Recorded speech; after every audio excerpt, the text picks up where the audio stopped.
I'm called Namulindwa Barbara, Deputy Head Teacher, Chijabwemi Primary School in Masaka City.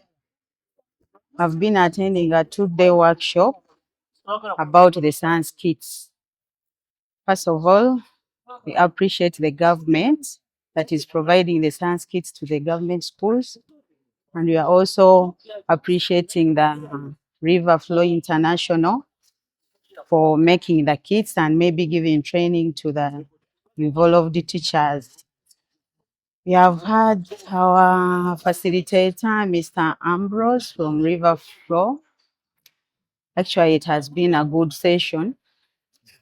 Our work as teachers of science has been reduced somehow, because now we shall not have that much task of making instructional materials.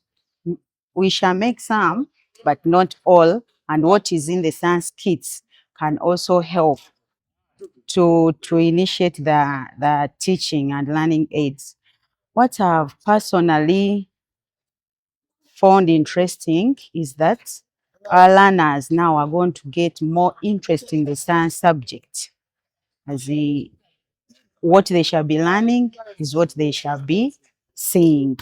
So as the saying goes, that when I see, I understand.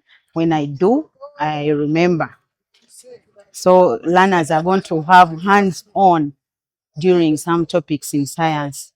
So as me, the teacher of science in primary 7, I'm so appreciative to the government and generally to Mother Janet, who is the Minister of Education, primary sector.